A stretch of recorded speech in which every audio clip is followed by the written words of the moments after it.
நீங்க பார்த்துட்டு இருக்க இந்த மலையோட பேர் பார்த்தீங்கன்னா வந்து புலிகுண்டு மலை. இது ஒரு சிவத்தலம் அமைந்திருக்க ஒரு மலை. தமிழ்நாட்டுக்கு எப்படி வந்து பர்வதமலை இருக்கோ, அதுபோல வந்து இந்த ஆந்திர பிரதேஷ் சித்தூருக்கு பார்த்தீங்கன்னா வந்து இந்த புலிகுண்டு மலை தான் வந்து இருக்கு. நம்ம பர்வதமலையில கடப்பார பாதையில போம்போது எப்படி வந்து கடினமா இருக்குமோ, அது போலவே இருக்கும் இந்த மலை முழுக்க ஏற.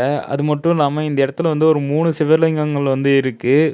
இந்த மலையோட அடிவாரத்தில பார்த்தீங்கன்னா வந்து 2 சிவலிங்கம் வந்து இருக்கு. அதில முதல் சிவலிங்கம் வந்து இது. அடுத்ததா பார்த்தீங்கன்னா வந்து இது போல வந்து மூலவரா வந்து புலிகுண்டு ஈஸ்வரர் வந்து கோவிலுக்குள்ள வந்து இருக்காரு. அடுத்ததா இந்த புலிகுண்டு மலையோட உச்சியில 3வது சிவலிங்கமானது வந்து இருக்கு. அவர வந்து நம்ம ட்ரெக் பண்ணி தான் போய் பார்க்கணும். ஃபர்ஸ்ட்டு பார்த்தீங்கன்னா இது போல வந்து சிமெண்ட் ரோடானது வந்து அந்த மலையோட அடிவாரம் வரைக்கும் போகுது. நம்ம கார்லயோ, பைக்லயோ வந்தா அந்த மலையோட அடிவாரம் வரைக்கும் எடுத்துட்டு போய் பார்க் பண்ணிட்டு போலாம்.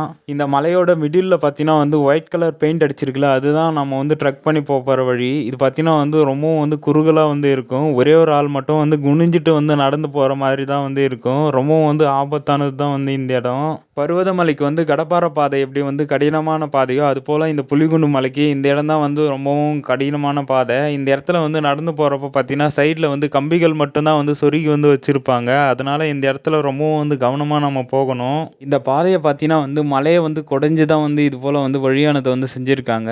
இந்த மலையில நெறைய இடங்கள் பார்த்தீங்கன்னா வந்து வியூ பாயிண்ட்ஸ்லாம் வந்து இருக்கு. ஃபர்ஸ்ட்டு பார்த்தீங்கன்னா, இது போல வந்து ஒரு குகை மாரி வந்து இருக்கு. இந்த இடத்துலேருந்து நம்ம கீழ பார்க்கும்போது வேற லெவலா வந்து இருக்கும். அடுத்ததா வந்து இது போல வந்து இரும்புல வந்து படிக்கட்டுகள் வந்து செஞ்சிருக்காங்க. இது வந்து அந்தரத்தில அப்படியே வந்து மேல வந்து தொங்கும். அப்படியே கொஞ்சம் வந்து மேலே ஏறணும்னா, இது போல வந்து படிக்கட்டுகள்லாம் வந்து இருக்கு. இந்த இடம் வந்து ரொம்பவும் வந்து இருட்டா வந்து இருக்கும். வவ்வால் கூட்டம் பார்த்தீங்கன்னா வந்து தலைக்கு மேல வந்து பறக்கும். சரியா ஒரு 1/2 மணி நேரம் ட்ரெக் பண்ணா போதும். இந்த 1000 அடி இருக்க புலிகுண்டு மலைய நாம வந்து ஏறிடலாம்.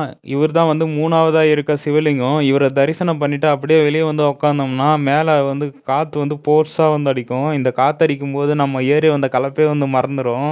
நீங்க இந்த புலிகுண்டு மலைக்கு வரணும் அப்படின்னு நினைச்சீங்கன்னா, புலிகுண்டு அப்படின்னு சொல்லிட்டு கூகுள் மேப்ல போட்டீங்கன்னா போதும். டைரக்ட் லொகேஷன் ஆனது வந்து காமிக்கும். சரியா வேலூர்லேருந்து 57 கிலோமீட்டர் தொலைவில தான் இந்த புலிகுண்டு மலையானது வந்து இருக்கு.